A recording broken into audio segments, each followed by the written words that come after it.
সম্প্রতি ইসরায়েলের সঙ্গে ১২ দিনের যুদ্ধে সামরিক সক্ষমতা ও পারমাণবিক শক্তি দেখিয়ে পুরো বিশ্বকে চমকে দিয়েছিল ইরান।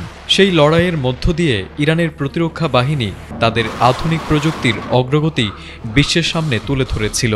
এবার প্রতিরক্ষা সপ্তাহ উপলক্ষে ইরানের শীর্ষ সেনা কর্মকর্তা এমন এক ঘোষণা দিয়েছেন যা মধ্যপ্রাচ্যের ভূ রাজনীতিতে নতুন উত্তেজনার জন্ম দিয়েছে।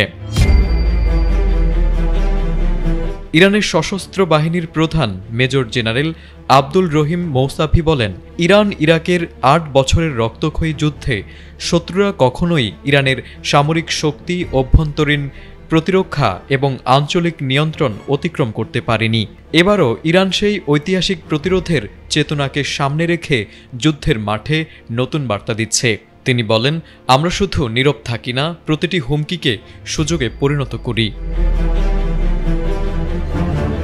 জেনারেল মৌসাভি জোর দিয়ে বলেন, উন্নত প্রতিরক্ষা প্রযুক্তি, বিনিয়োগ এবং প্রতিরোধ ক্ষমতা বাড়ানো এখন সময়ের দাবি। এলএমই সার্টিফাইড বিশ্বসেরা কপারে তৈরি ওয়ালটন কেবলস, যা আপনার স্থাপনাকে রাখবে সব সময় নিরাপদ। তিনি বলেন, শত্রুরা এখন আর শুধু মিসাইল বা ড্রোন নিয়ে আসে না, তারা জ্ঞানের যুদ্ধ, মানসিক চাপ দিয়ে আমাদের ঘিরে ফেলতে চায়। কিন্তু আমরাও তৈরি, প্রতি আঘাতে দেব চমকে দেওয়া জবাব।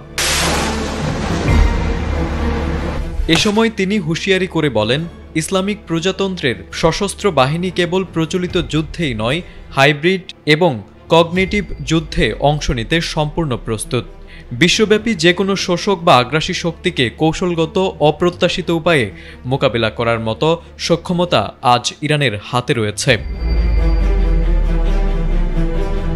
সবশেষ তিনি সাহসী ইরানি জনগণকে আশ্বস্ত করে বলেন, আমরা কল্পনাতীত প্রক্রিয়া দেখাতে প্রস্তুত।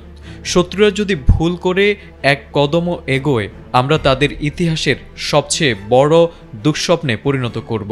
তবে বিশ্লেষকরা বলছেন, ইরানের এই বার্তা শুধু আঞ্চলিক প্রতিপক্ষ নয়, বরং গোটা বিশ্বের জন্য একটি শক্তিশালী সতর্কবার্তা। তারেক আজিজ, এটিএন বাংলা।